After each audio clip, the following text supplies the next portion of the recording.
what does your budget look like weekly? I spend about 16% on food and entertainment. That includes groceries, eating out, and then I kind of lump other entertainment in there, like, I don't know, if I go to the movies or do something like that. And then up until recently, 26% on mortgage and house bills, but currently I'm house sitting for 3 months, so there are no outgoings on that front. And then generally save and invest around 40%. I've had to scale that back to like 35 depending on how much I've been making, but generally it's always set at 40%, 14% on health related things and 4% on other bills. Currently, because my take home pay is so high, I'm actually investing or saving 80%, which is ludicrous. It feels like, oh my God, wow, this is amazing. I can really accelerate some of the goals that I have. The only thing is I'm like, oh, do I want an investment property or do I need to catch up on investing? And so I'm kind of weirdly trying to do both. Welcome to It's No Secret, a podcast for Kiwis who want their money questions answered.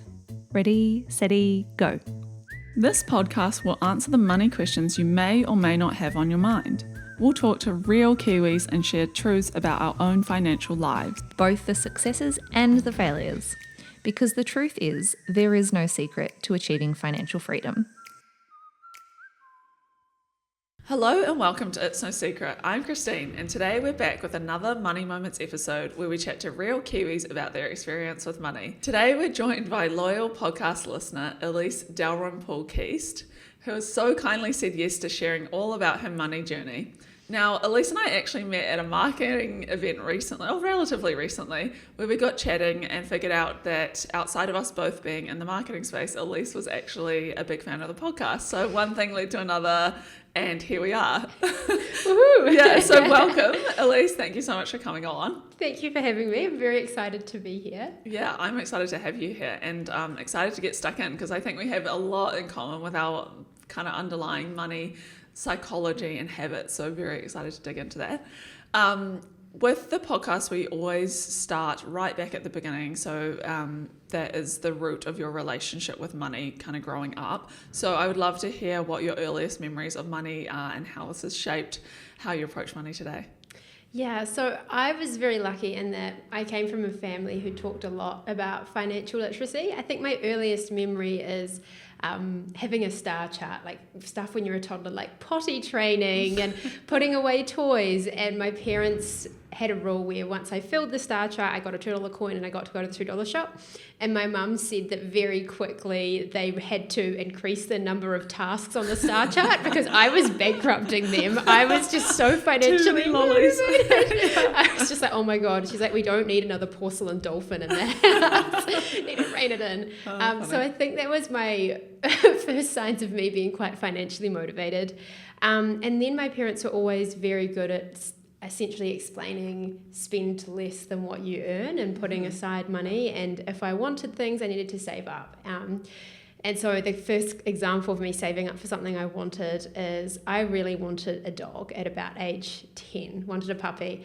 And so Dad said, oh yeah, if you buy one yourself, thinking, what money does a 10-year-old have? You're never going to be able to buy a dog. Oh my goodness. And so I would look at the buy, sell and trade newspaper, I don't even know if that's still a thing, and then see what was available. And I saw that dogs were roughly $100. And I was like, okay, good. And so for months, I squirreled away every coin, everything I could find. And then one day Dad was clearing out his wallet. I don't know what he was thinking. Maybe school holidays were coming up and he gave me a $20 note, which never happened. I never ever got notes, and he gave me a really big one. And I knew that I had $80 already in coins in my little money box. And so he gave it to me. I ran down to my room, grabbed the coins, tipped them out on the floor and started counting out. I had $100 and like showed the dog that I wanted in the buy, sell and trade. And Dad's face was just like, oh my God, what have I done? So I got the dog. And so I respect the fact that they kept their promise, even though I think he was like, if I tell my 10-year-old who's somehow saved $100 in mostly coins that no, she doesn't get what I promised, that's going to be like a really bad lesson. Disaster, yeah. So which was good that he followed through. And then we bought the dog and we did hand over a plastic bag with $80 in coins and then a $20 note to the guy. Was he like, oh, what do I do with this? Literally, he kind of just like looked at my dad and then back to me, and like the look he gave my dad was like, you knew. Why did you bring this here? Yeah. But he was like, oh, it's kind of cute. Yeah. That's awesome. I think that was the first example I had of, like the power of being able to save up and achieve things on your own. So I always knew the value of being able to save towards a goal and the power of that. And then on top of that, I was just told a lot, not spending money that you didn't have. So debt wasn't really something that I ever even considered aside from mortgages. My dad did own a couple of rental properties, and so I knew that the only debt that I wanted aside from a student loan would be a mortgage one day, but never ever, I still don't have a credit card now because of the deep fear within myself of credit cards. So I guess that's where my money journey started. Now, as an adult, I'm really good with my money. I think the only thing that I do find holds me back is the level of which money was discussed. Sometimes I do have a little bit of a mindset of lack, and I have this inclination to need to pull all of my money and really hold on to it. And so sometimes that means I struggle to make decisions about, for the longest time I procrastinated investing because I was just like, oh my God, no, because that's uncertain. That's an uncertain place to put my money, and then that's going to be other things, or struggling to spend on health, which I now have overcome in many ways, which we'll get to, but really struggling to invest on things that were actually really important for my well-being, because I was like, well, no, that's frivolous, that I should be saving this money. Yeah. So because you mentioned that your dad owns property, so that's like an investment, right? Did you talk about investing, the difference maybe between saving and investing? Was that ever a discussion? Yes, so he always said, the earlier you can get on the property ladder, the better. You've got might wait longer to pay off that mortgage, and then because his retirement plan was always to have rental properties, have them mortgage free, and live off the rent. And so he was like, the earlier you start, the better. When it came to any other kind of investing, he was always like, it's gambling. It's just gambling. And so that was the belief that I had for years until I came across initially She's on the Money podcast when I was probably like 22, and then slowly got more into it from there, and then eventually got my dad onto shares and stuff. How good. Also, he now invests. But I think maybe dabbling. Dabbling, and then the whole they were really good because they invested around COVID, and now they're really bad. Again, I'm like, it's not the long-term strategy. But we do talk about money a lot and investing in property and. That's awesome. And do you have any siblings? I have 2 stepbrothers, but I'm biologically my parents' only child. Okay. And so were they with you growing up? So was there conversations with your siblings about money, or? Not quite to the same extent. So my 2 stepbrothers probably came into my life when I was maybe 11, I would say. So already a bit older. And then I don't really talk about, or I certainly didn't talk about money with them. I now actually co-own a property with one of my stepbrothers. So cool. We talk about it in relation to the house that we have. But again, those conversations weren't necessarily shared as much. It's been a conversation that my dad and I have just had all the time over the years. And then my dad and my stepmom will be quite open with talking about money in front of us. And I think because I'm particularly interested and receptive, that just tends to naturally come up a lot more than it probably would in other dynamic situations. Yeah, right. I mean, I love that the money's an open conversation in the household. That's very cool. As you know, it wasn't really for me growing up, and so, or maybe everyone's experienced it in different ways. So it's quite refreshing to hear, that that's the case for you. So I mean, you touched on one of these so far, and these 2 next questions will link together, but I'm keen to understand what the key money moments through your life have been. So if you were to give us an overview, what is the core memories? Purchasing a home, I assume, is one. Yeah, absolutely. I mean, I think the dog was a big core memory at the beginning. And then the next core memory, again, this one was really young. This one was, again, probably around about 10 or 11, was I saw a hamster toy in a window that was $200, and I saved up for that for ages, just doing odd jobs and stuff, got that amount of money, then was like, this is way too much to spend on a soft toy. And then I saw another, a bigger teddy bear that was $350. I was like, I'll save a bit further, get that. Then was like, that was so hard to get this money, I'm not going to spend it on a teddy bear. And then I got an opportunity to go on an overseas camp, and so then I think I ended up getting to probably $1,000 eventually, and was able to put that towards going on this overseas camp, which was really crazy at that age. And then I think the next moment was, again, there was an exchange in high school that I really wanted to go on and to Germany, and my parents said, well, if you want to do that, like if you can, I think I needed to cover the base cost of the trip, which was maybe like $4,000, and then they said, I think it was all up going to be maybe like $4,500 or $5,000, and so they said, get to 3,000 or 4,000, and then we'll top up the rest to get there, which was, you know, hugely privileged. Not every person's family can do that, but I was able to save up and do that. And that at that age, I was about 16, and so to do that, I picked up a job in an ice cream shop and worked after school 1 day a week, and then generally 1 or 2 weekend days, and then did cleaning and sort of hustled. And so I just was building like lots of different cases of evidence of having a goal and being able to get there towards it, and then what it required to sacrifice in order to get there. Yeah. And then I think the next money milestone was I'd had a big gap year. I came back and I think I had $200 in my bank account, and I wanted to then go to university, but I was like, with what money? With $200? Yeah, absolutely not. So then I worked full time for a year, and then ended up working 7 days a week for about 4 months on end, but was able to scrape together $20,000 to start studying. And I was like, whoa, this is crazy. This is so much money. And then put half of that in a term deposit, moved up to Auckland, started studying. And so I was like, right, the next thing is a house. And so I was just relentless in terms of saving for that. I would squirrel away as much as possible. At some points I would buy my groceries, like pay my rent, my electricity bills, and then I'd withdraw a $20 note, and that was what I had for the week to do anything else. So that at that time, that would get me like maybe 3 or 4 hot drinks out, or it might get me one nice breakfast on a weekend. But that was my only fun. Such good budget. self-control. It was, like, I think, and we'll get to this later, like there was definitely elements in that where I was going way too extreme and wasn't being kind to myself and was a bit extreme, but I was so focused on, I really want this. And so after years of grinding, I managed to get together, I think I had I'd saved up $80,000, and this was all while studying full time, and I think I had 6 jobs as well at this point on top of uni. And I was like, this is amazing. And then I was really fortunate to get from a family member, I was gifted $50,000, which again, huge privilege. It was something they'd said, look, this was going to be something you would get way down the line when we're old, but I know you're really wanting to save a house, and you're someone who I think you'll actually benefit more from this money right now.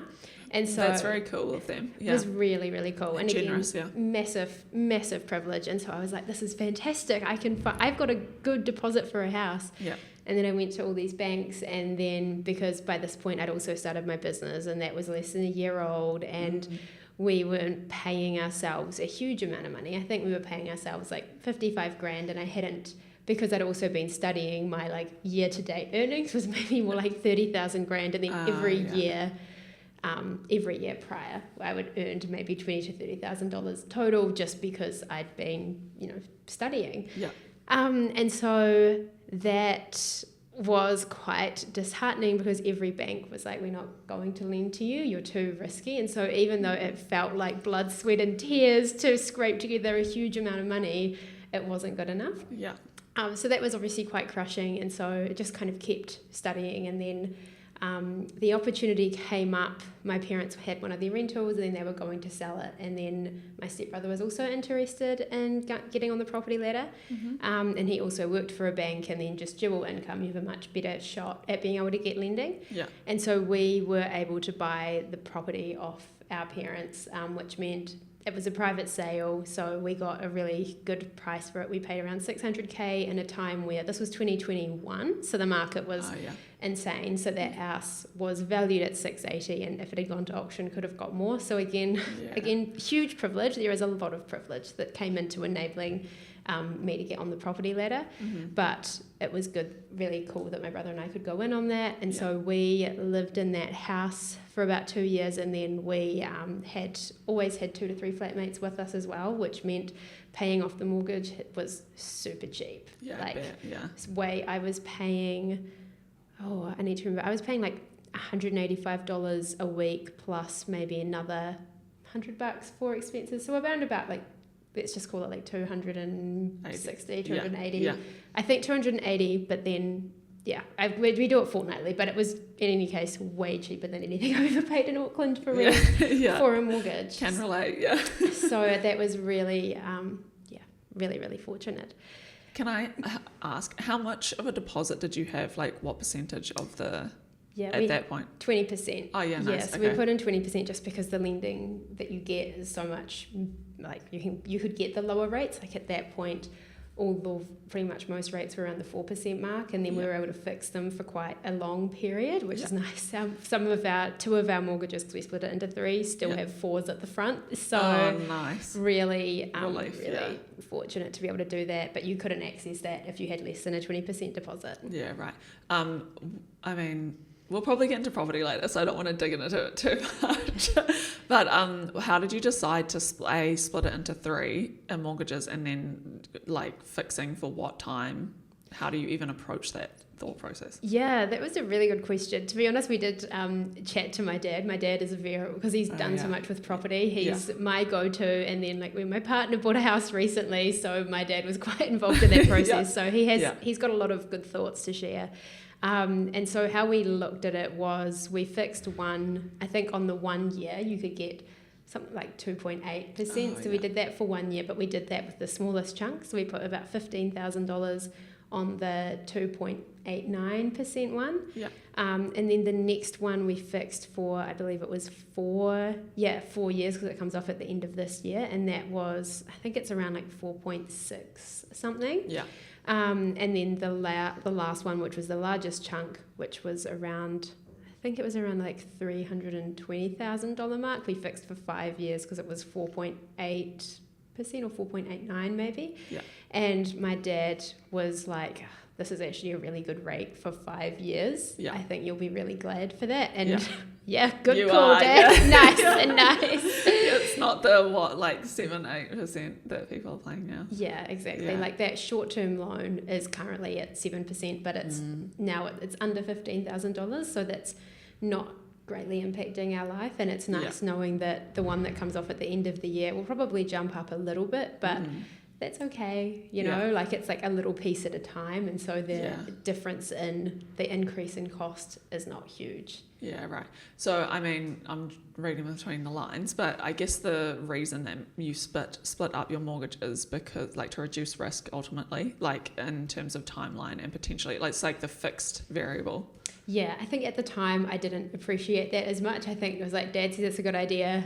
Okay, sure, we'll do that. Like a little lamb following that. But now looking back, I absolutely understand the risk mitigation part of it, and being able to take advantage of what was historically low rates. Yeah. So I think, Dad was like, this is the lowest that I've seen in a really long time. Yeah.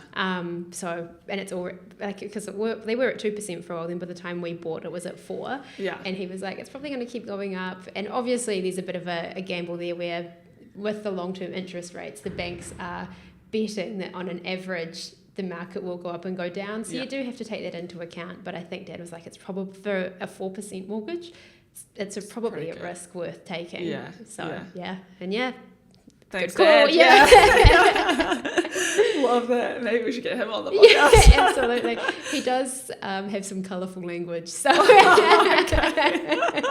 even better. Yeah, he's definitely Southland born and bred. Funny, I love that.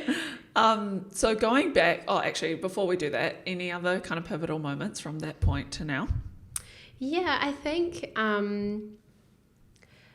to be honest, I think what I guess I'm quite proud of is within buying a house and being able to set myself up financially there, I've also been able to invest quite a bit and travel as well. I haven't like all of these financial goals hasn't meant that I've needed to completely turn off all other aspects of my life, which I'm proud of, because up until like right now in this current season, I've never earned amazing money. You know, I've been growing a business, I've been investing in things, so I've never had huge amounts of money at my disposal. I've just been quite smart with how I managed it. Yeah. And so I've been able, throughout uni, I was able to go and spend 6 weeks in India and look at scholarships and other funding, and went and studied Mandarin in Taiwan. Oh wow, I didn't know that about you. That's exciting. Yeah. So I've been learning Mandarin for about 4 years now. Yeah. So that's just another hobby that I have on the side. Nice. And so I actually got a scholarship to go there for 3 months, but at around the same time I got offered my first marketing job at the Hilton, which was 20 hours a week, so I could do my uni alongside it, work with all the other small business clients that I was working with on their marketing. And it was like a good brand, and I was like, oh, this is actually a really good opportunity. And understandably, they were like, we can't give you 3 months, we can give you 5 weeks. And so I was like, done, best of both worlds. Yeah. Which I'm really glad I made that decision, and super grateful to them for letting me take the opportunity at all. It was really cool. Yeah. And then after that, for last year, I spent 4 months overseas traveling and working from there, which is partially due to the business. I was able to earn money whilst I was traveling, which meant I didn't have to have a huge amount saved. Yeah. I could just pay as I went. But I think it's been cool to look at what I've now got invested and have this property and be like, that's really cool that I've been able to make life happen around me as well. Yeah, for sure. Yeah. So I mean, is starting the business a pivotal moment? Yeah, I can't even think of that. Yes, yeah, honestly. How did that happen? How did you decide to start a business? So I was working with so many other small businesses doing their social media. How that started was when I got this scholarship to India. It was in the summer holidays, which was, mostly over the summer holidays at uni, which the problem with that is that's when, as a uni student, you hustle and save as much as possible. That's true, yeah. So that when when exam season hits, you can afford to pull back on all your jobs and focus on exams. Mm-hmm. And so I got that opportunity, and I'd already booked to go home to Christchurch to visit family for 2 weeks directly prior to that. And all of my, most of my jobs at the time required me being physically in Auckland. And so in Christchurch, on student job search, oh my God, what can I get that's in Christchurch or remote that I can just make money and save? Otherwise, I don't know how I'm going to eat next year. Yeah. And I found a woman who just needed someone to make a PowerPoint for her. And then I made some PowerPoints for her. And then she said, our marketing person is on leave. Do you want to be our marketing manager? And so I was like, yes, of course. So I picked that up. And then through her, I found a few other businesses and then online. And then all of a sudden I had about 6 small businesses who I was doing their social media or updating their website or their blogs or designing PDFs, just kind of doing their SEO, whatever they needed. I would just think, okay, yep, I'll just learn how to do it and do that. So I was doing that, and my dad was like, oh, you should think about starting a business with it. But I was kind of unsure, and I was like, that was really overwhelming. And then my friend moved up to Auckland, and she'd always been very entrepreneurial. Her family also run a couple of businesses and have done really well with that. So she's always had a lot of business now. She moved to Auckland, and then at her birthday BYO, we were a bottle of wine deep, and we were like, we should start a business. And so then we put a calendar invite in our phones called Biz Chats for the following Tuesday. And on the morning, she messaged me and was like, are we doing this? I was like, yeah. And we're doing this. And so we met up and worked on, so that was 2019 July. And so then we worked on it every Tuesday evening from one of our flats, and then every Saturday we'd go to a cafe and then just work on the business. And then we incorporated it in January 2020. I think it cost us $1,000 each to start it. By the time, lawyers' fees and incorporation. And then we just kind of started, we pulled in most of my clients, some of the small businesses, just with the nature of it being an agency and not a student on a casual rate, decided to not keep working with us, which was fine. But then we just got busier, and then COVID hit and we got even more busy. And the thing was, we'd started this business so that we could be digital nomads and travel, because we were like, this is great. It worked for me when I was in India. We could do this, just the two of us, set it up, bring on clients. And then, COVID times not great for me, a digital nomad, but it did mean that suddenly all of these businesses who previously had not prioritized their marketing realized, oh my God, we need an online presence. Yeah. And so it really took off. So my business partner went full-time in the business in June of 2020, and then I was full-time by December that year. Wow, that's impressive. Yeah, it was crazy. It was I think, like, especially moving into our co-working space, and everyone there just sort of assumed we were late 20s, and then and then hearing like, oh, it's my birthday, oh, how old are you turning? Oh, 24. Everyone's like, what are you doing here? That was pretty, I just think, to be honest, I feel like at that point we just had nothing to lose. You know, we were like, well, this is the least amount of responsibility we're ever going to have in our lives. We're so early on in our careers. If it doesn't work, I don't think any employer in future, if we decide to go back and get a job, is going to be like, oh, you ran your own business, lame. Yeah. So we were like, why not? Why not just give it a go? Yeah. Which was great. I'm so glad that we did that. That's awesome. And it took you to move from city to city as well, right? So what happened there? That was a complete accident, actually. So we had clients all over, and then we had one client down in Wanaka, and we were going to go and do a photo shoot for her. And we flew to Christchurch. We were going to pick up a family car in one of our family's cars because we were from there originally, and drive down to Wanaka. And as I was boarding the flight, I saw in my group chat a message which was like, hey, have you guys heard about that Delta case? And I was like, that's weird. Put my phone away. An hour after landing, New Zealand went into the 2021 snap lockdown in August. And so we were with our families. We were like, well, why don't we just wait it out down here with our families and enjoy free food instead of going back to our very overfilled flats. I think my business partner's flat had like 10 people in it because everyone's like partners and friends came there. So we were like, we'll just wait it out. And you just bunker down with everyone you know. Literally. And so we were like, well, you could just stay down here. Yeah. And then Christchurch came out of lockdown after 3 weeks, and Auckland stayed in lockdown for 6 months. Yep. So we were like, okay, we'll stay here. And then towards the end of that year, I know my business partner was wanting to head overseas the following year, and do a bit of a trip. We also needed to hire staff at that point. We were just working crazy hours, and it was hard because our dream was, going in the digital nomad direction, but the business was actually going in the staff growth office route. And I think it's really hard at that point to walk away from something that could be really good and it's going really well. And the business bros online will tell you that success is this and you've got to make sacrifice. And we were like, okay. But Auckland was still way too uncertain. So we just ended up making the call to set up in Christchurch with an office and a team, which I think we not regretted, but I think we were like, down the line, we kind of wished that we had just bit the bullet and gone back up to Auckland. Right, okay. Just because we really liked our lives up here. And in terms of the community here as well, it was a lot...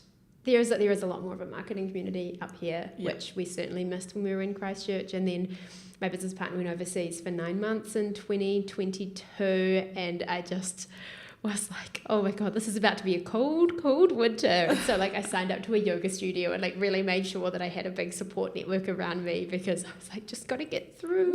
Just grind it out. Yeah, absolutely. Yeah. I mean, don't get me wrong, there were positives. It was really nice to be close to my family again. I think there's something to be said for after redefining your relationship as an adult with your family and learning to set boundaries and learning to have good communication. And I do feel like I really got that in that time, which I love. And had I been in Auckland the whole time, I don't think I ever would have really gotten there, because when you see people so intermittently or so infrequently, there's kind of no need, or you're just you don't notice it as much. But when you are seeing people more frequently, you're like, oh, okay, maybe our communication could be better. And it does feel like my communication with my family is really good, and those relationships are really strong, which I like. Yeah, that's such a positive outcome. I mean, or byproduct of that scenario. I guess that's awesome. So thinking about the business, the financial side of it, so I'm curious to dig into that a little bit. You mentioned that the point at which you decide to grow the business, that going from just paying your 2 salaries to then having, I don't know if they were full-time employees or contractors or whatever, that's quite an added pressure, I would imagine, financially on the business, because not only you could just cut your own hours or just maybe work a few hours to make up. So how did you approach that from a financial point of view with the business? Yeah, good question. basically my business partner and I worked ourselves to the bone and were billing like having like 90k plus months a couple of times and paying ourselves quite low at that point. Just I think we were building up a bit of a nest egg, so when it came time to bringing staff on, we had quite a buffer, so we could afford to do that. And so our first in Christchurch, the first hires were, we'd had like casual and part-time and contractors before, but we brought on a full-timer and a part-timer off the bat. And then we moved into an office space as well, which was, staring down the barrel of that was scary, definitely scary. And I think we just had this belief that we'll make it work. Don't get me wrong, we were definitely like, oh, is this the right call? Is it not? Do we have to go? One big learning from starting this type of business is that cheap to start, expensive to scale. Because to scale really effectively, you need to pay good people. And being a small business and a startup, we brought on juniors and thought that's fine. We can coach the juniors, then they can do the work. Yeah. Sounds like very agency. Like that's like pretty traditional agency approach, right? Yeah, definitely. But juniors just need a lot of support, and like these guys were great. We had such a good team, and when we grew the team, we were just really fortunate to have people with an amazing attitude, really committed to the business, worked so hard. I actively had to, one of them, she would respond to my emails late at night, and I would have to be like, please stop working. I'm not paying you enough to be working right now. You need to stop. Like, you can reply to me when it's your working hours. Yeah. And I had to tell her that probably about 10 times before she was finally like, okay, fine. So yeah, they were great, but they just needed support, which I understand. I mean, I can completely understand. I think in that moment, being inexperienced myself with bringing on staff, we had no processes. And so our poor staff came in and were like, oh, well, how do you do that? And then us being like, what do you mean how? We just do? Yeah, it just happens. Just do it. And realizing that's actually not helpful. And we know it because we've been working on it for 2 years now. We don't even really need to communicate that properly because we know the ins and outs, we know it so intimately. And so that was a big stumbling block to scaling. And then ongoing throughout the next few years of having staff, realizing how hard it was to be able to grow the business when we needed to be really hands-on with the team, because you've got to deliver great stuff to clients. And again, our team were doing great work, but you know, when it's your first year of your full-time job, there are some things that you need support on, or added feedback, and just input. You want that from your bosses, and absolutely fair enough, but just the time required and the time investment required to be able to do that is incredibly time consuming. And so the way out of that is having someone like a managing director or bringing on someone more senior. But then as soon as you're bringing that on, it's a price tag. Yeah, absolutely. They're wanting a 6-figure salary, and that is really confronting. So I think, we did that for 2 years, and then we decided to scale things back towards the end of last year, just with recession hitting and us deciding to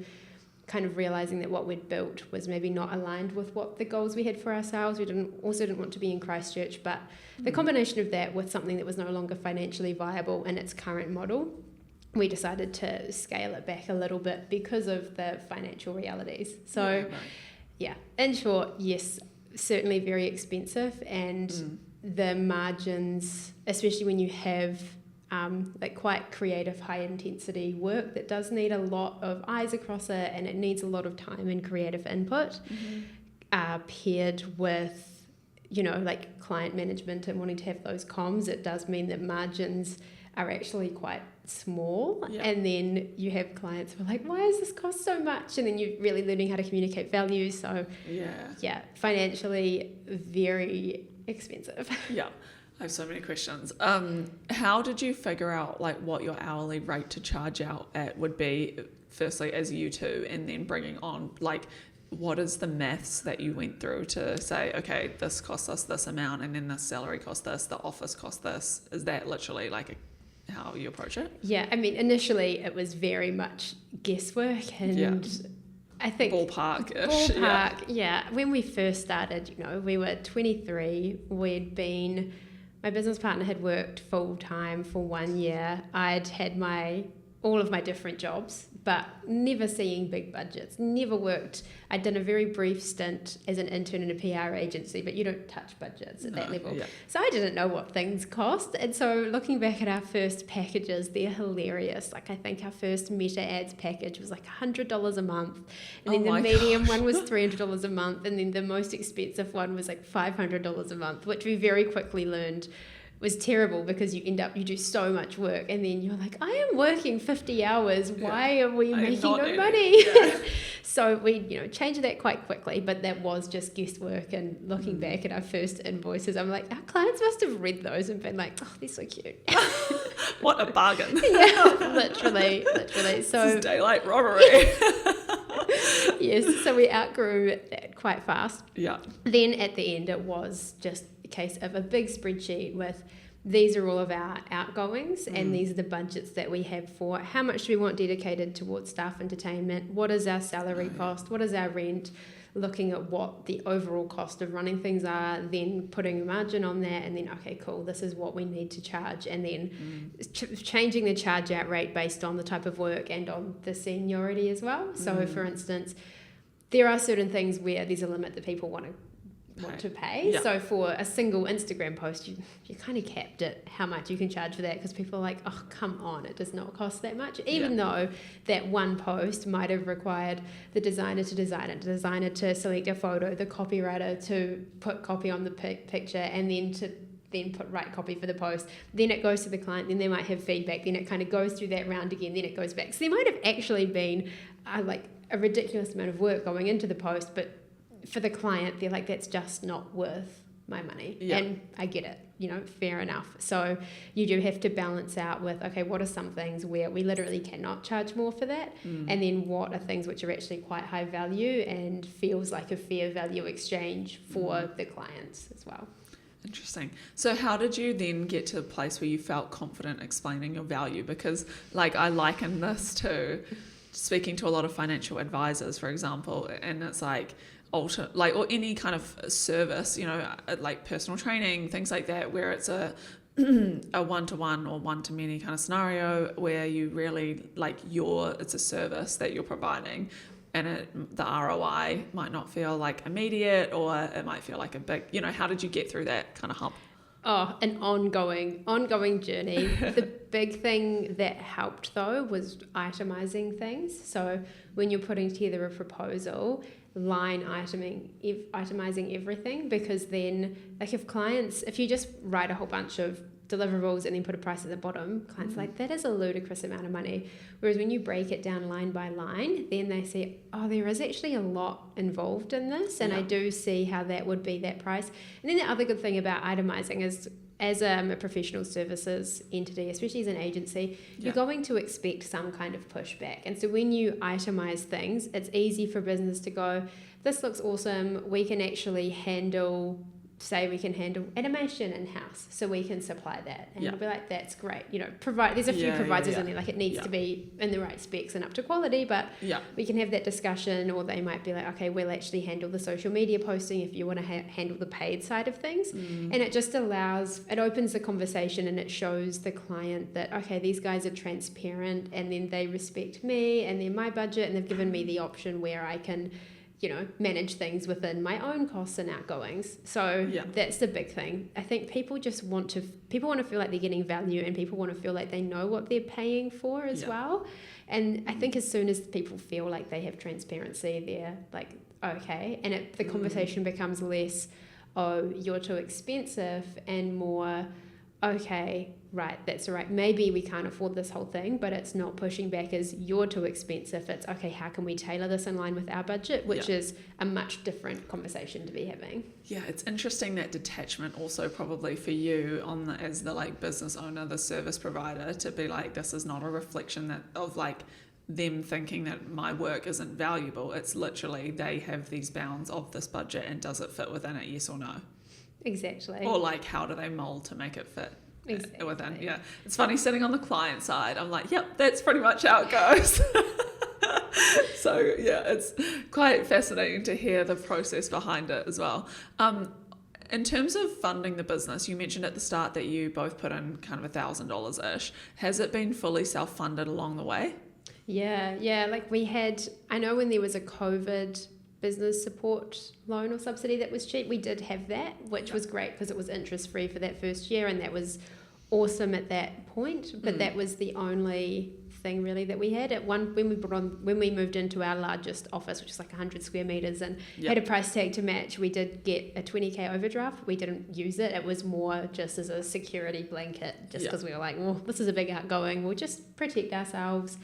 But yeah, it did, the beast kind of fed itself, which was great. Didn't mean that there was always a lot of, necessarily like profit, depending on, what stage we were at in the business, which is just part of growing a business and being a startup and learning how to run things. Yeah. But yeah, we didn't have any outside investment, and it kind of grew. We did it, certain points need to change how much we were paying ourselves. Again, just dependent on maybe we're bringing on someone new, maybe we just need to play it safe. We were always quite proactive in that. We were both like, we would rather just take a hit on what we're paying ourselves for a couple of weeks than need to put money back in, because it just feels so much like, much more painful. Yeah, okay, cool, good to know. So last question on the business, where is it at now, and what is the kind of future? Like, are you doing the digital nomad thing or go back to that? What's the plans there?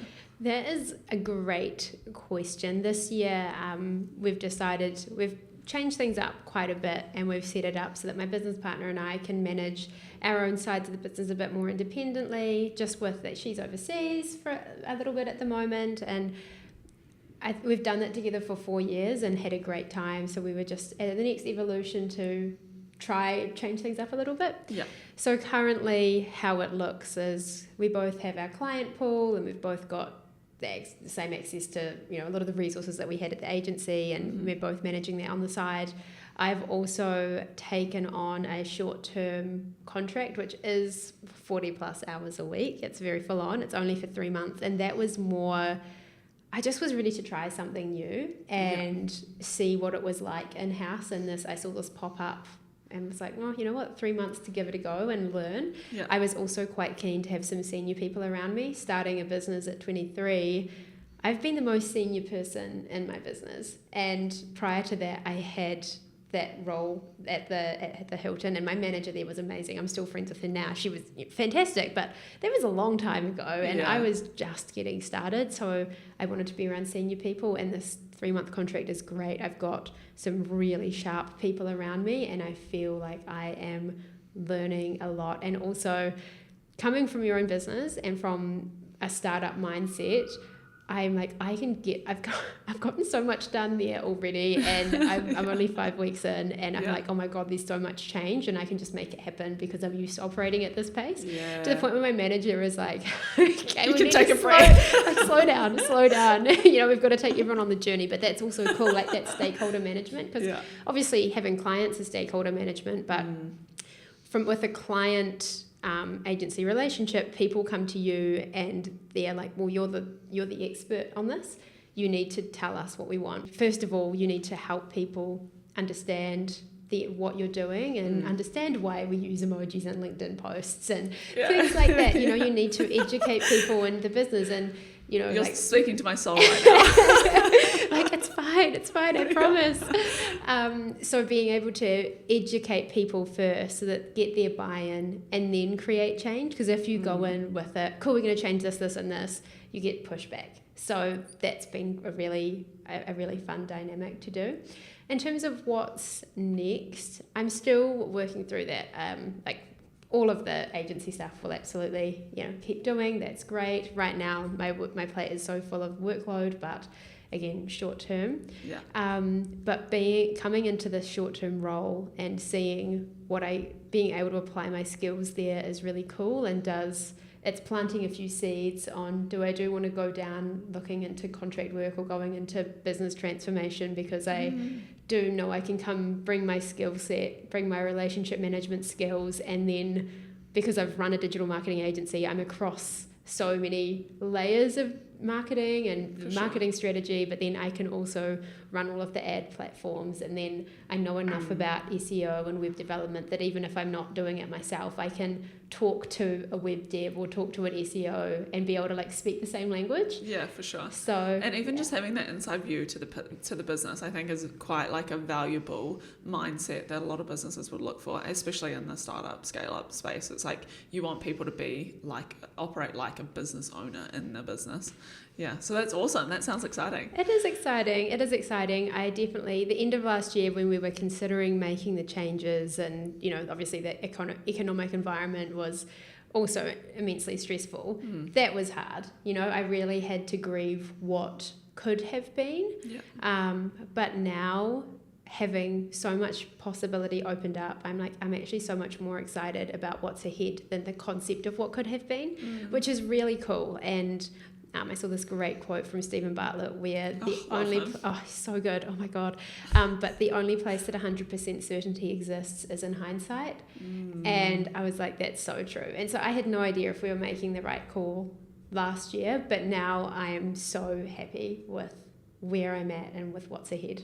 That's so awesome. Yay. It's stoked for you as well. That's very exciting. It feels good. It feels really good. Oh, good. So backtracking a little bit to property, which I understand has been a big part of your journey so far. We talked about how you split the mortgage, and then, we touched a little bit on why you wanted to get into property in terms of it was influenced by your dad and like that as a way to get on the investment journey. But I guess I keen to understand a little bit more of the financial side of it. Was did you treat it like a first home? So did you use your KiwiSaver to purchase it? And you said you lived in it for a couple of years. So is that the assumption? Yeah, well, for KiwiSaver purposes, it was first home because it made sense to be able to access that money. But otherwise, I was keen to spend as little as possible because I had no emotional investment in it. I was like, I know this is going to be an investment property. This is not the home. Yeah, completely. And so we renovated the kitchen, which was cool. That added value, and then otherwise just tidied up the garden, but didn't buy things. Even buying like fancy furniture and stuff, it was like, nope, if it's free on Marketplace or $50 on Marketplace, done. Yeah. So we finished it like that, and I was keen to spend as little on it as outside of what we absolutely needed to. I didn't want to spend anything on it. So very different to a first home approach. And so now that I've moved up to Auckland and my stepbrother's looking to head on his own way as well at some point. So we've both actually moved out of the property, and it's now fully tenanted out, which is exciting. And so we've got a property manager, which there's a lot of costs involved in just stuff like you don't expect, like, the hot water cylinder has a slight leak, we need to get that fixed up, and lots of little things that you need to fix to get it tenant ready. And then sort of the first time you bring on a property manager, there's lots of ingoing costs. But moving forwards, the rent covers our mortgage and the property management costs, which is nice. So exciting. And we just keep an eye on it. And so if for rates, we might chuck in, an extra $100 each here and there just to make sure that we're covering ourselves. But very fortunate that the property is at a point where it's actually positively geared, which is kind of crazy. Yeah, that is awesome. Did you top up or pay off additional or make additional repayments to the principal along the way to get it to that point, or? A little bit here and there. There was times where, someone would have their partner living in, and then we had a little bit more coming in, so we would top up a bit extra. But mostly we didn't. It was especially because we just thought, it's not, again, because we're not a couple and it's not our forever home, we were kind of okay with the fact, with leaving the debt sort of sitting there. Yeah. So, we changed our strategy. We've got that one loan that is coming off at the end of the year that's sitting at, I think, 4.65. We have now bumped just that one up to the maximum repayments, mostly just because we're like, it's going to go up at the end of the year anyway. Kind of nice to just start paying that now and chip away at that particular loan, but otherwise just keeping it at the minimum repayments has been good. Honestly, having a low interest rate does make it quite easy for that to be chipped away at. Yeah, awesome. Would you mind sharing what your total debt is and then the rent that you can get? Yeah. And then potentially the property management cost, just so to understand, like, how do you make it positively geared? Is it, that's what you say, right? Yeah, I believe that's right too. Yeah. So our original mortgage was 480 grand, and I know we've paid off just over $20,000 worth of that. So it's actually it's more, maybe even more now. It's less than $460,000 across our mortgage, and then that's split between those three interest rates. And so each week our rent is $700, or the rent that we charge is $700 a week, which is $1,400 a fortnight. And then our property management fees are 9% or 9.5. I can't remember exactly. Yeah. But they charge a 9.9 or 9.5%. And we did a lot of comparison because there are some that charge 9% and some that charge 8.5, but then they have other costs, like they charge more for inspections. So we went with the one that I think had the highest percentage management fee, but then there were a lot of inclusions, which actually made it the most affordable over the course of a year. Yeah, right, okay. And so I think, from memory, our rent covers those costs. It's about $50 extra, which is not quite enough to cover, say, like insurance. So that will be the only one.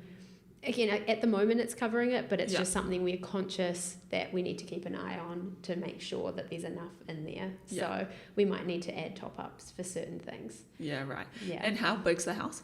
It is 3-bedroom plus a studio out the back. So when we were in there, my stepbrother was living out in the studio. Because it is a studio, you can't advertise it as 4-bedroom, but it technically is. But the person who's moved in now runs an eyelashes studio out of it, so it's perfect. Nice. That's quite convenient, yeah. And it's got quite a bit. Being Christchurch has quite a lot of yard, and then it's fully fenced, so they've got a little dog as well, which it's, I mean, again, pretty crazy what you can get in Christchurch versus what you can get in Auckland, in terms of square meterage and yard size, and it has a big garage and for sure. Oh, sounds dreamy.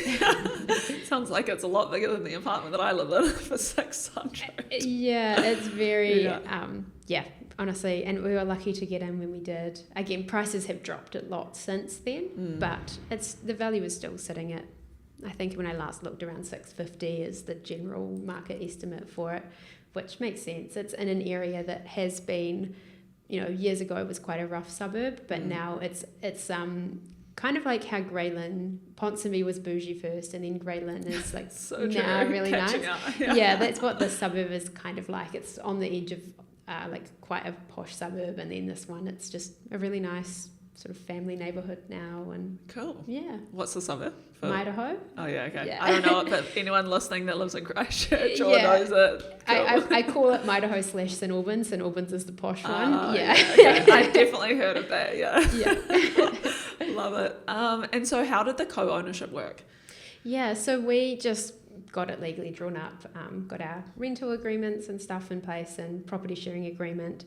Made sure that we just had that all signed and sealed, and we just know that we own 50% each of the property. So it's pretty simple. We don't obviously pull any money out of it because there's no money to pull out. We had considered at some points, do we want to buy in together, but then we're probably just going to leave that one sitting and being an investment, and then we'll look to buy our own properties separately or with like our partners and stuff like that down the line. Yeah, cool. And did you put equal amounts into the property? Initially, I put in more, but then we're now evened out, which is balanced out. Yeah, which is really good. Yeah. So after the fact, my stepbrother then paid the other difference. So it's nice and clean and 50-50, which is great. Nice. It's really cool that we've now got this asset, which is awesome and is setting us up for future, whether we just keep it running as a rental property or if we do sell it down the line and just split everything equally after we've paid it off. That's awesome. And so how is that potentially going to influence, or like, you mentioned maybe buying a house with your partner. Is that like, does it impact that decision? Not, I was concerned about this, but because it's actually kind of good because it's they'll look at that debt, but then they'll see the rental income we're getting off it, and it of offsets. At least that's my understanding. It does. I think the only thing is, when you have a property, ideally you use it as leverage to buy the second property. what I would really like to do is buy an investment property just on my own. So I feel like I have something that's mine. I feel like I like to set myself up and feel like I'm not dependent on anyone. So it would be nice to have something that's just mine. But we'll see in terms of the reality of that. But I'm confident that the other property wouldn't like hold me back, but it just means that I can't leverage it the way that one usually would when you already own one property. But again, that's fine. It's just something that takes care of itself in the background, and that's super lucky as far as I see it. Yeah, cool. Love it. Now moving on to investing in our health. This is something that we definitely bonded over. So, I mean, we recently did a podcast about how much Kat and I spend on our health and just like whether we generally think that it's worth it. And it kind of sparked a conversation between you and I and about how much you invest in your health and how it's a big priority for you. And so I would love firstly to give a bit of an overview to the listeners, if you don't mind, just based on our conversation, and then dig into some thoughts / questions. So for the listeners, Elise spends $16.99 per week, which is roughly $1,000 per year on an Anytime Fitness membership. So she's still at the student rate, despite finishing uni in 2019. Anyone who works at Anytime Fitness, do not come our way. Yeah, please, I've been a loyal customer this whole time. And then she also pays $34 per week on a yoga studio membership. You briefly mentioned that before. Then you also pay $300 a month, which is $75 a week, for a coach, which you consider to be like pretty relatively expensive, but for you it's worth it. So that's a total of about $125-ish a week, which works out to be $6,500 per year on your health. That said, you do justify it by the fact that you are frugal in other areas. So you don't spend on clothes, you get your hair done once per year, also can relate.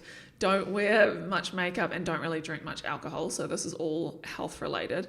You also delay going to things like the doctor and physio and dentist because you feel guilty, which we'll get into. You also see a counsellor through Xero's ESP program for small business customers, which is awesome that they offer that. And then you don't have health insurance either. But you do spend a little bit more on healthy food. But even then you make sacrifices to like find good deals and or go to farm shops to keep your grocery spending to about $70 to $80 per week when you're shopping just for you. There's a lot in that.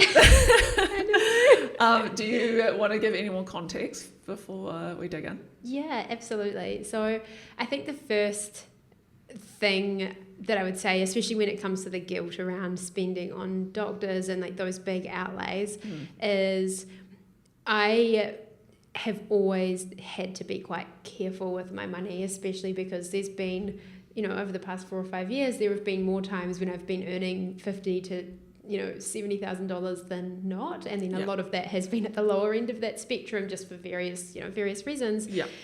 And so because I've also had these really big financial goals that I've prioritized, I've found it really hard to siphon away my, this is for investing or this is for a next property, to siphon money away from that pool to spend on other things, which that's where that mindset comes from, and that is something that I'm trying to shift. I have been a lot better with going to the doctor. That's where that comes from. In terms of the spending on, I guess, the gym and on yoga studios and on the coach, again, like I said, I was very scarcity mindset around it and would try and scrimp for years. And then the first thing, once I left uni, I was like, I really do love the gym and I can't go to the uni gym anymore, so I need to find something, and really enjoyed going to that particular gym. So I was like, okay, great, I'll spend money on that. And then when my business partner went overseas, that was when I thought, okay, this is going to be quite an isolating period. I know I'm going to be working a lot. I don't have as much of a community in Christchurch. I'm not also not going to have time to see them. Yeah. I need something that I'm doing for me. And yoga from home, I could do it in lockdown, but otherwise I just can't. It just doesn't work for me. I get distracted. I procrastinate. It's like I need somewhere, a space to go. Yeah. So and the accountability of the classes at this time, show up, be there, and do it. Yeah, and I don't have to think about it. And great. So that was when I signed up for that. That was in Christchurch. So since being in Auckland, and we're currently actually house sitting at the moment as well, which is another cost saving hack. Would you believe? I don't have any yoga membership. I also just don't have time. Like I'm working at the moment, between my contract and my client work, I am doing like 70 hours a week. Yeah. So there's not a lot of space for that, but I know that I'll come back to it. Yeah. And then with the coach, that was something I'd been following her for years, and I really wanted to work with her.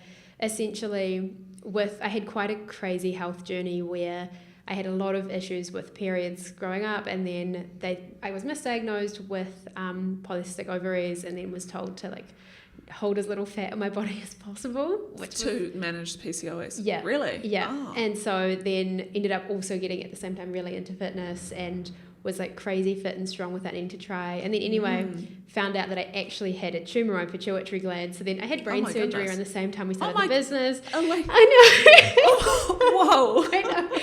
It's been a roller coaster. It's been so crazy. Wow. And so I, came back from that, but then what was pretty much what happened is because I also got super lean throughout that process, because like the tumour that I had secreted growth hormone, so it was like being on steroids naturally. Oh, really? So Wow. I was so buff, like it was I was so buff. That's so interesting that can have that impact. Yeah, it was crazy. And so it pretty much just disrupts all your hormones. But also because I was so lean, what I actually also had was hypothalamic amenorrhea, where your hypothalamus thinks we're in a season of famine, it's not safe to bring a child into the world, we're going to shut down all of your hormones as well. So even after I had the tumour out, I then had to heal from HA, which is essentially you have to really cut back on your exercise. You have to really make sure that you're eating a lot more food than you actually need to get your body to feel safe enough to turn all those functions back on. Yeah.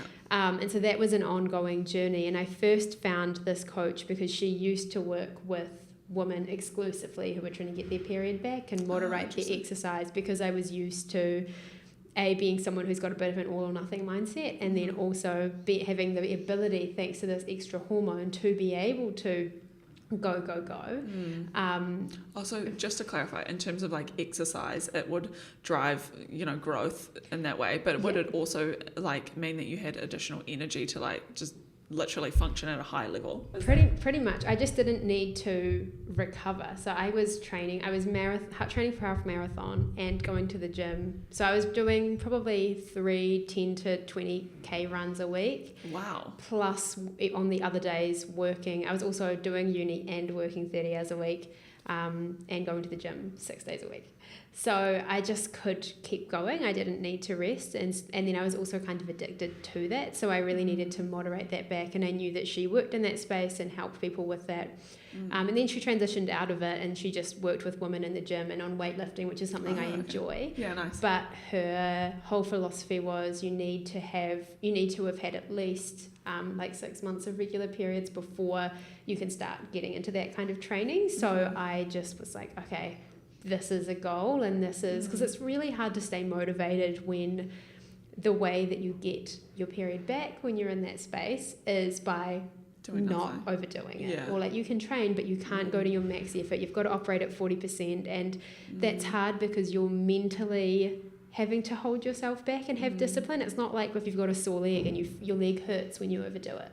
With this, it's all mental, and that's really tough. And it was incredibly demotivating at times because you don't know, and then you stress like, have I overdone it? And then like the stress from overdoing it, it's a sick cycle. Yeah. And so getting to a stage where physiologically I was able to work with her was like, oh my God, this is a huge moment. Like I've got my health back to such a good point, which has been, a 4-year journey. And like I've managed that despite having this business and despite having a lot of other lifestyle stress. I need to recognize that. For sure. And so I just, then after coming back from overseas as well, I was also feeling like I needed to mix things up. So I just was like, I need to do this. I need to reward myself. Otherwise it's really easy to just keep going to this goal that I had actually wasn't good enough. So I'm going to just wait till the next one to reward it.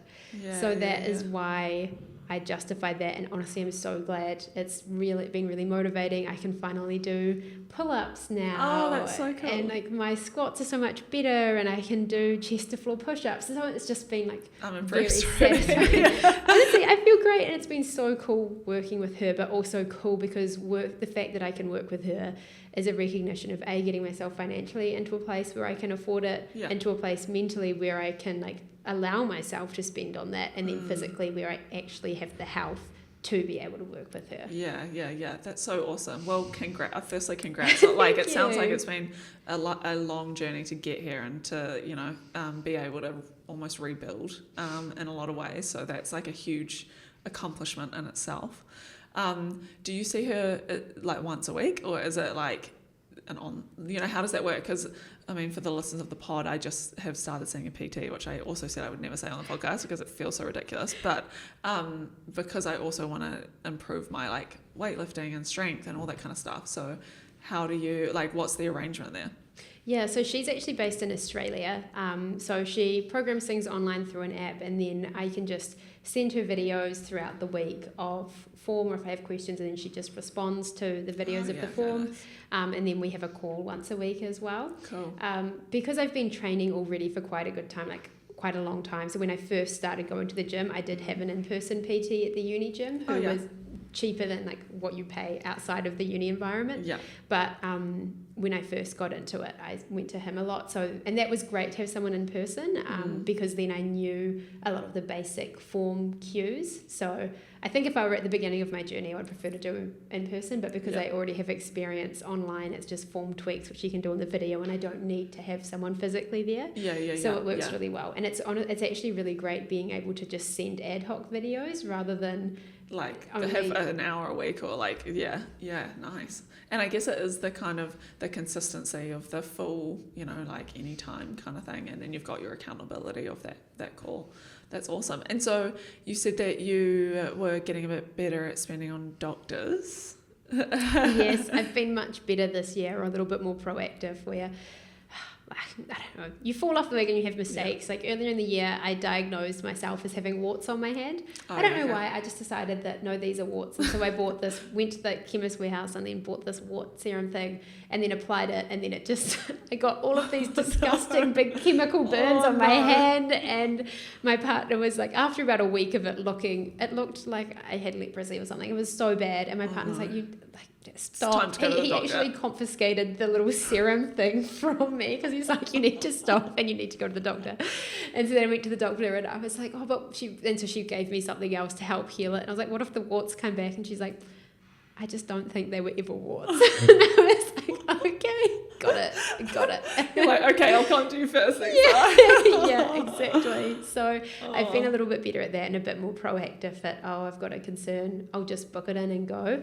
I use Tend, which I love. It's such a good service because I also use Tend, it's so handy because you don't necessarily have to go in, especially if it's just like I've got a question or I can send a photo. That's been amazing as well. So I'm kind of like, there's actually no excuse, because sometimes it will be like, I'm just too stressed, I'm too busy to go, I can't get there. But now I'm like, there's actually no excuse. I can do it online in a lunch break or before work or in between times. Like there's no reason for me to do it from a from a time perspective. The dentist, I haven't crossed that bridge yet. I'm working on it. I'm building up. Yeah, fair enough. Well, I can completely relate to you in terms of, because I also hate the dentist and also delayed it and finally overcame that hurdle like a month ago. And it's you do feel quite like, just so much better, and you're like, okay, I'm on top of my health and things like that. But it's also not without a cost. Like, I think it cost me, and I don't know if this is expensive, so any listeners of the pod, let us know. It was $150 to go for a checkup, and then $175 or $70 to see the hygienist. And they say you should see the hygienist twice a year. And I'm like, I'm sorry, how am I affording this? Like, it's just so much money. But then also, your dental hygiene is important as well. But all of these things can really add up. But I do, just to round out on the health piece, a question around the guilt piece, because I struggle to understand why I feel so guilty with spending sometimes. Have you dug into why that is? Do you think it comes back to your kind of early money habits and beliefs? I think it definitely comes from a bit of a scarcity mindset that you need to save your money or else it's going to go. Because I think the flip side of having really open conversations with your family about stuff is the language that was used was just like, everything's so expensive, or no, like you can't ever get the nice things, like that's just expensive. And so I just would feel so many times when making a purchase, I would just hear my dad's voice in my head and be like, oh, I just won't get it then. No, I'm being too lavish, I'm being ridiculous.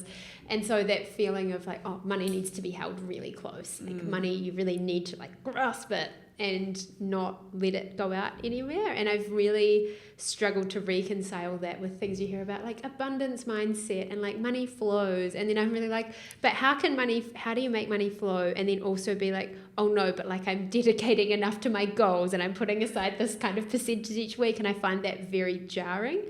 And I am trying to have try to be a lot more abundant about it, because for me, I've always said like, I want to have a lot of money. I want to be financially free. And a big part about it is I want to be generous. I want to be able to take my family or take friends out and be like, you know what, I've got this. Or, if a friend is ever in a tough situation, like be able to be like, actually, like I can get this, just pay me back whenever. Or, give to charity and give to causes and do good things with my money. But to be able to do that, I need to believe that my own needs are met.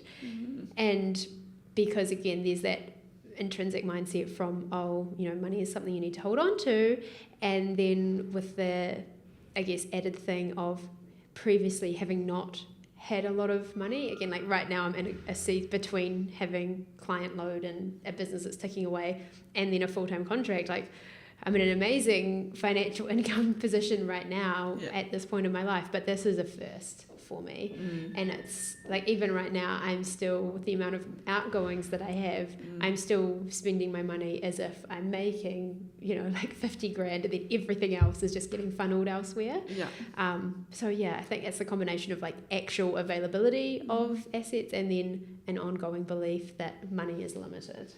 I guess there's also the layer of like starting your own business, because that's uncertain. And so I can understand how like not having, like you have to pitch for clients and that kind of thing, right? So to then generate revenue for the business, and then you want to have a buffer and all that kind of stuff. So I can understand how now having a contract, which is like you get a set paycheck every month or fortnight, whatever, for this certain amount of time, you maybe feel a bit flush with cash. So thank you for sharing that. It's like nice reminder really for me, but also maybe for some of the listeners that might be struggling with that as well. Just to round out, because I appreciate it's been some time, quick fire money situation questions, because I think it's good to just give people a snapshot of where you're at. And I mean, I'm not going to ask about the property because we kind of said about that earlier, but what does your budget look like weekly outside of health? Yeah, absolutely. So I spend I've got my numbers here. Oh yes, love this. So I spend about 16% on food and entertainment. So that includes groceries, eating out, and then I kind of lump other entertainment in there, like, I don't know, if I go to the movies or do something like that. And then up until recently, 26% on mortgage and house bills, but currently I'm house sitting for 3 months, so there are no outgoings on that front, which is quite cool. Love it. And then generally save and invest around 40%. I've had to scale that back to like 35, depending on how much I've been making, but generally it's always set at 40%, 14% on health related things and 4% on other bills.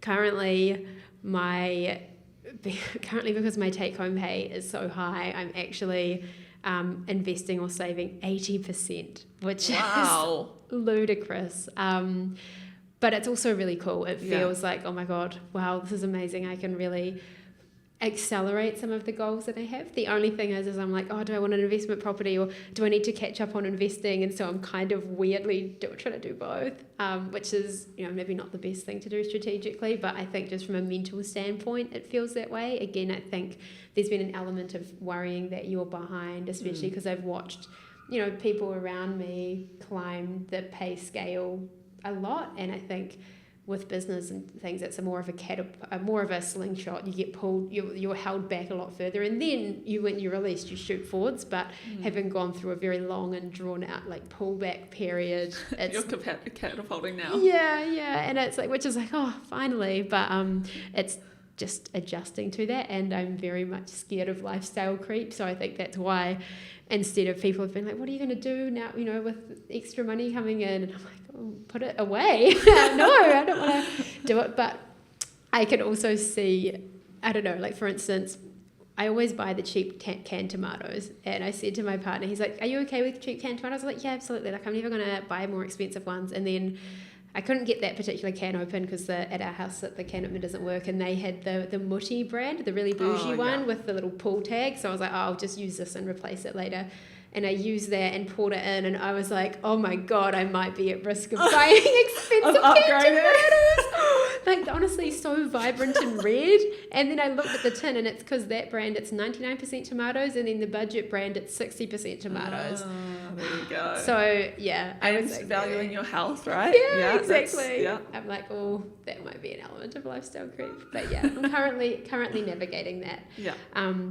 What that looks like in terms of my money management is I never have any money sitting on my checking account. So I put aside roughly each fortnight like $140 into the entertainment account, which again covers eating out and other entertainment, and then $140 a fortnight into groceries. Yep. And those are kind of used dual because I might not spend $70 in groceries each week, or some of that might go, if we eat out, we'll go towards that, but that's roughly how I split it out. And then bills, I put $200 a week into there because it's got to cover all of the health related things like gym expenses and PT and those sorts of things. Up until recently, car, but I also sold my car when I moved up, and my partner and I are just sharing the one car at the moment, so that cost is a lot less. And then I put a certain amount aside towards, I've got an account which is managed funds, and then I've got a portfolio of various ETFs and index funds, and then one REIT, and it goes into there, and then it gets auto invest distributed amongst the different allocations that I've set out. I then have a travel fund, and I've got recently, because I've just with before starting this contract and a few other outgoings, I burnt out through my emergency fund, but I've built that back up now, so I've got $5,000 that I can access immediately, and then another $5,000 that I could pull out within a day or two.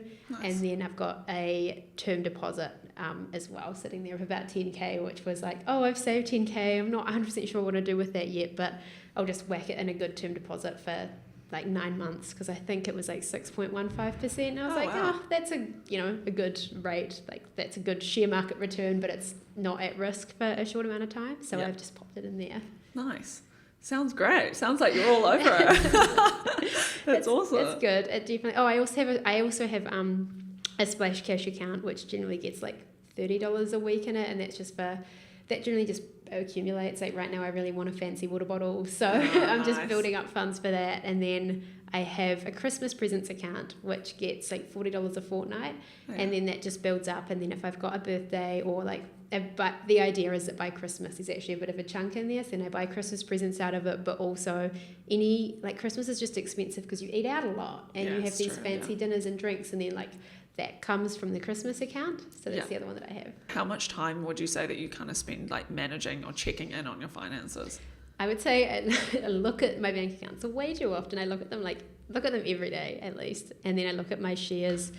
Again, I look at my shares probably a couple times a week, which I'm trying to wean myself off, because my strategy with them is it's a long game. I'm not looking to, I'm just dollar cost averaging across, low cost broad market index funds.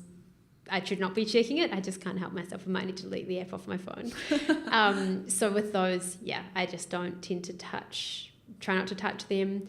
In terms of finance, I don't spend actually all that long doing it. It's just when my pay comes in, and because I've got two sources. I've got what I pay myself as an employee from the business, just because it's easier for tax purposes and easier with my student loan, things like that. So that pay comes in, and then my current pay from the contract comes in, and then I've got it noted down in my notes what all the splits should be, and then I just transfer them myself. I've never had an AP, just because the payday has always shifted slightly over the few years, and especially now with me paying myself, so I just do it on my own. I feel like the next evolution would be actually tracking things in a spreadsheet and being a bit more organised like that. I'm not there yet. Because I'm so controlled with how I have to transfer every time I want to buy something, that it means that I'm not, like I do have a grasp of how much I'm spending all the time, but I think it would be better to be more intentional, especially because I haven't adjusted my budgets or my allowances for inflation. And so it's a lot harder to, get by on what is essentially a $70 a week entertainment budget than it was a few years ago. And it just means that I end up sacrificing more things, which, I'm okay with, but I think at some point I do need to be a bit kinder to myself and give myself a little bit more to play with. Yes, inflation adjust. Yeah, I think it's a nice way to think about it. Yeah. It's very true though. Okay, last question, hopefully. So financial goals, you've kind of touched on them a little bit, and then you also touched on index funds and managed funds and then the term deposit and things like that. What is that all, like, are you investing towards a particular goal? Are you saving towards a particular goal? What's kind of happening in that space? Yeah, this is again something I could be a lot more intentional with. I think from an investing standpoint, my goal is to have a $2 million invested by the time I retire, or ideally a bit earlier. It'd be great to have that in my 50s, because then the idea is that I would just live off, that's just a passive income. I think not adjusted for inflation, it's around about like 70 or 80k a year, which is like, that's awesome passive income to have at that age. And then you have, retirement things, and Kiwis will be built up by that point. So and I'll ideally also have rental properties. So that's the goal with the investing. Just to clarify, is that $2 million outside of KiwiSaver and property? Yes. Oh yeah, okay. This is ambitious. Yeah. I like it. I know. Big dreams. Yeah. So that's the goal there. And then my KiwiSaver is, I don't really have a set goal on that. I just, currently it's invested, it's growth because I've used it already for property, so it's just aggressive growth because I've got a long time, and then as retirement. And so like as I get close, older and closer to retirement, then I'll just slowly scale back the level of risk that it's invested in, so I just let that happen. Currently I just contribute the minimum amount with the current contract because it was a short-term thing. I thought I actually kind of want to give this a bit of an injection, so I had my contribution set to 4%, but otherwise it's all just sitting at the 3% minimum because I'd rather have the rest of the money to go elsewhere. Yeah. And then property, ideally, I've got written down on my goals, it'd be great to have 6 investment properties. That would be the goal. And so I'm looking at currently, just with all of the changes in bright line tests, there's a lot of properties coming to the market that are quite affordable now.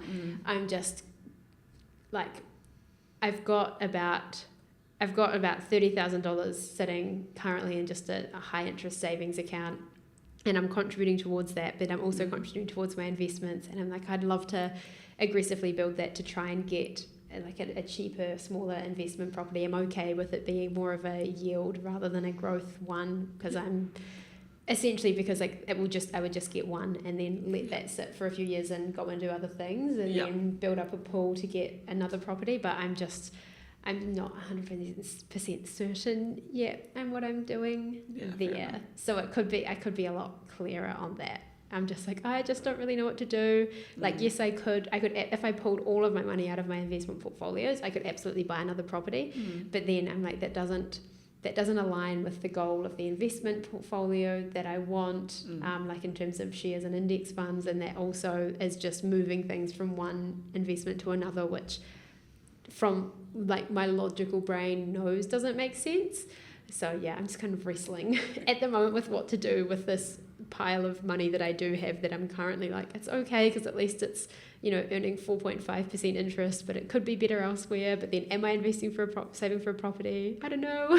Yeah, fair enough. I can definitely relate in that we are in this kind of stage of life where there's a lot of pathways that we could take in terms of also life goals, career, outside of life, outside of work, investing, buying the house, investing in shares, whatever. And so completely understand that's could be challenging to navigate. But it sounds like you're like on the right track and, making headway, which is great. Thank you. I think it's, again, I'm not very good at recognizing the milestones and the achievements. I'm a sucker for, I read about the arrival fallacy. It's like when I get to this point, then it's going to be great. And then I feel like there's been a few of those milestones, and then I'm just like, oh, well, that wasn't really a big deal, was it? On to the next one. Yeah, right. And then you just end up feeling like you've never arrived, or that whole comparison is a thief of joy, feeling like, oh yeah, I've got here, but big deal, other people are doing better. And it's really easy to slip into that, I've noticed. But I think everyone does that. Like, I had a conversation with a friend of mine who's currently working in a hospital in Nepal, about to go to Munich to present at a conference. Oh, wow. He's 25 and has like been featured at lots of international conferences, and then he's like, oh, but he's studying med, and he's had a few years to like study, do an extra and honours, and then go and do all these amazing things. And he's like, oh, but I'm worried that I'm 2 years behind my classmates. And I'm like, you were in Nepal, what now? going to Everest Base Camp. Like, you were speaking in Munich at a conference, like an international global conference of like professionals who were like 40 years into a career. Yeah. But it just really struck me that, oh God, we all do it. We all can be. It doesn't matter how on paper well we're doing on paper. It's really easy to fall into a trap of like, oh, but other people are doing other things, or maybe I'm behind in this other area. Totally. And I mean, you don't know what you don't know, in terms of, you don't know what asset base he has or the investment choices that they've made. And so like, yeah, it is very easy to be hard on yourself without having the full context, especially when you're an outsider looking in, right? I also struggle with this, so can relate. Awesome. Well, I think we'll wrap it up there. Thank you so much, Elise, for being so open and honest. I honestly think that you have been the most in-depth money guest that we've ever had, which I really appreciate. So, and I'm sure the listener does too. So thank you. Oh, thank you. It's been a real pleasure. I love talking about this stuff. Like, I love talking about money, and I think especially young people, and then especially women, I really want to be open about this, because so often I hear people like, oh, I don't have enough, or I can't make it work, or gotta find, like, what's that trendy sound, like trust fund finance. Like, no, you don't. 6-5. Yeah, like, no, you can be your own trust fund. Like, you can, it is possible, and you don't have to be earning huge amounts of money. You can put stuff away. I mean, 100% there are, like, I've had a lot of privilege that has meant that I have been able to save that some people don't have, but you can make like quite amazing things happen with even just a little bit, putting a little bit aside. And yeah, it's just like chipping away at things slowly. Like, honestly, I was so impatient in uni and like so gutted that I couldn't get a house just then, but I also realized I had really unrealistic expectations of how much I could achieve in that period, and even with the business and everything. And then now, looking back and like 5 years on, I'm like, wow, I did achieve so many things in 5 years, but I was expecting to achieve a lot in one. And it's that whole, that saying is so true. You overestimate what you can do in 1 year and underestimate what you can achieve in 5. And so, Or 10, yeah. Or 10, yeah, 100%. Yeah. And I think it's like, just because you can't get to a goal as fast as you would like, or as fast as someone else, doesn't mean that you will never get there. You just have to keep putting a little bit towards it and trying, and like set yourself up. I think I want to share, and I want to see all people, and especially women, like, be able to stand on their own 2 feet. There's an amazing quote in the Girls That Invest book, which is, a bird does not fear the branch breaking beneath it because it has wings. And I see that as cool. No matter what situation you find yourself in, if you're in a job that doesn't serve you, if you're in a relationship that doesn't work, money is never the reason that you have to stay. You can always get yourself out, and you can always be able to look after yourself. Love that. Thank you. So much wisdom. I really appreciate it. I honestly could just keep talking and talking and talking to you. So, before we jump off, do you want to give your business a bit of a shout out? Oh, thank you. Yeah, so Brand Sitters, you can find us brandsitters.co.nz, or you can just reach out to me directly on LinkedIn, Elise Dalrymple-Keast. You might need to look at the show notes for how to spell my last name, because it's a lot. And the services you provide are? Yeah, so we do more so social media consultancy, social media strategy, overall digital marketing strategy, and then paid media. So paid ads across LinkedIn, Meta, Google, and a bit of a paid overview. Quite often at the moment, in a recession environment, businesses are keen to do what they can in-house, but they just need someone to cut out the noise and be like, focus on this. And so I find at the moment we're doing a lot of like, okay, cool, here are your priorities, here's how to do it, here's the rollout plan. Yeah, nice. Love that. Cool. Well, yeah, so brainsitters.co.nz. Yeah, if anyone wants those services. Otherwise, if you have any questions about today's episode or you want to get in touch with Elise, even though you can go to direct her on LinkedIn at It's No Secret NZ on Instagram, we would love to hear any questions. We can also pass them on to Elise if you want to dig into a specific part. But otherwise, thank you for listening and we will talk to you next week.